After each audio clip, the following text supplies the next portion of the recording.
अस्सलाम वालेकुम। Thank you for watching B L F sign test. Dear viewers, आज का हमारा टॉपिक है आरबीसी यानी red blood cells. Red blood cells का दूसरा नाम एरिथ्रोसाइट्स है। आज हम डिटेल में बात करेंगे। अगली वीडियो में हमने बात की थी व्हाइट ब्लड सेल्स के पैरामीटर्स कंप्लीट किए थे। आज हम आरबीसी के पैरामीटर्स कंप्लीट करेंगे। तो मेरे साथ रहिएगा। तो चलें स्टार्ट करते हैं।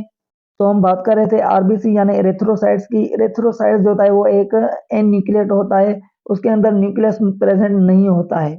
ये एक बाइकॉन्केव शेप का होता है। इसके अंदर जो है फिल्ड विथ हीमोग्लोबिन, इसके अंदर हीमोग्लोबिन प्रेजेंट होती है।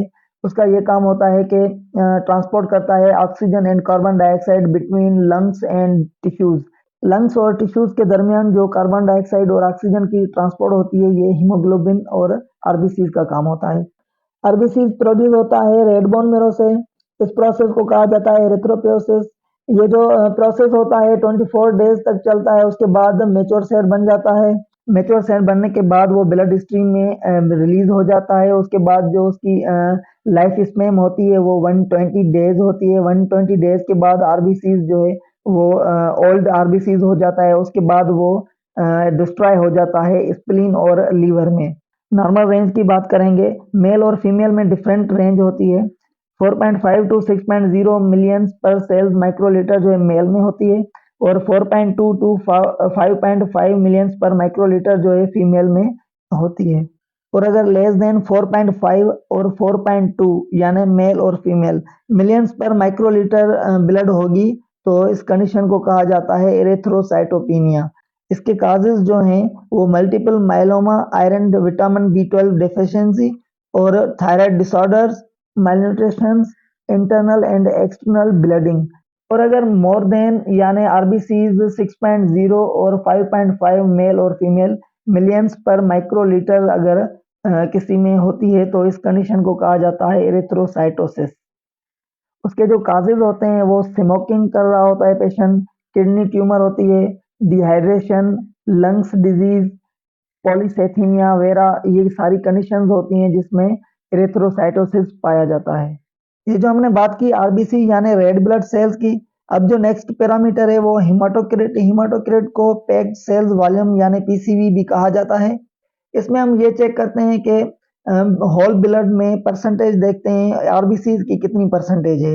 आपने ब्लड कंपोजिशन में पढ़ा होगा कि टू पार्ट्स में जो है ब्लड होती है, यानी एक फ्लूइड पार्ट होता है और एक सेल्युलर पार्ट होता है। फ्लूइड पार्ट्स जो होता है वो 55% होता है और सेल्युलर पार्ट्स जो है वो 45% होता है। सेल्युलर्स में आते हैं प्लेटलेट्स, डब्ल्यूबीसीज और आरबीसीज। हम हिमाटोक्रिट में ये चेक करते हैं कि होल ब्लड में आरबीसीज की कितनी परसेंटेज होती है। अब देखेंगे अगर हिमाटोक्रिट नॉर्मल रेंज से लो हो जाएगी तो उसके कौन से काजेज होते हैं और कौन सी कंडीशंस होती है। Seen in anaemia of sickle cells, iron, folate, vitamin B12 deficiency. Third जो है बोन मेरो डिसऑर्डर्स। ये कंडीशंस होती हैं जिसमें हिमाटोक्रिट लो हो जाती है। सेकंड देखेंगे अगर हिमाटोक्रिट हाई हो जाती है तो कौन से काजेज होते हैं। Seen in polycythemia, dehydration, lungs disease and heart disease. ये डिजीज होती हैं जिनमें हिमाटोक्रिट जो है हाई हो जाते हैं। नेक्स्ट पैरामीटर एमसीवी यानी मीन सेल वॉल्यूम और मीन कार्पस्कुलर वॉल्यूम। ये आरबीसीज की साइज को इंडिकेट करता है। आरबीसीज की साइज बताता है कि वो माइक्रोसिटिक, मैक्रोसिटिक या नॉर्मोसिटिक है। नॉर्मल रेंज की बात करेंगे 80 टू 100 फेमटोलीटर जो है इसकी नॉर्मल रेंज है। और अगर हायर देन 100 किसी की होगी तो उसमें जो है ये इंडिकेट करता है कि उसका जो आरबीसीज है वो मैक्रोसाइट है, यानी उसका आरबीसीज का जो साइज है वो बड़ा है। और उसके काजेज देखेंगे vitamin B12 and folic acid deficiency होगी। और अगर देखेंगे लोअर देन 80 फेमटोलीटर यानी 80 फेमटोलीटर से कम होंगे तो उसमें कौन से सेल नजर आएंगे, माइक्रोसाइट, यानी आरबीसी जो है वो छोटे नजर आएंगे। उसमें कौन से काजेज होते हैं, iron deficiency anaemia and thalassaemia patients में ये सेल्स पाए जाते हैं। आप स्क्रीन पर देख सकते हैं एमसीवी का फार्मूला आरबीसी से कैसे निकाला जाता है और कैसे काउंट किए जाते हैं। नेक्स्ट पैरामीटर की बात करेंगे एमसीएच यानी मीन सेल हीमोग्लोबिन। एमसीएच में हम ये चेक करते हैं कि एक आरबीसी में हीमोग्लोबिन कितनी प्रेजेंट होती है। अब देखेंगे, आप देख सकते हैं स्क्रीन पर इसका जो फार्मूला होता है, हम आरबीसी से एमसीएच काउंट करते हैं। अब इसकी नॉर्मल रेंज की बात करेंगे 27 टू 33 पिकोग्राम इसकी नॉर्मल रेंज होती है। अगर हायर देन 33 होगी तो उसके काजेज जो हैं vitamin B12 and folic acid deficiency होगी तो ये हायर देन हो जाते हैं। अगर लोअर देन 27 हो गए तो उसके काजेज जो iron deficiency, anaemia and thalassaemia, ये कंडीशंस होती हैं जिसमें MCH लो हो जाती है। नेक्स्ट जो पैरामीटर है MCHC यानी मीन सेल हीमोग्लोबिन कंसंट्रेशन। इसमें हम ये पता लगाते हैं कि पूरे पैक्ड रेड ब्लड सेल्स में हीमोग्लोबिन की कंसंट्रेशन कितनी है। MCHC को कैलकुलेट करने का फार्मूला आप स्क्रीन पर देख सकते हैं।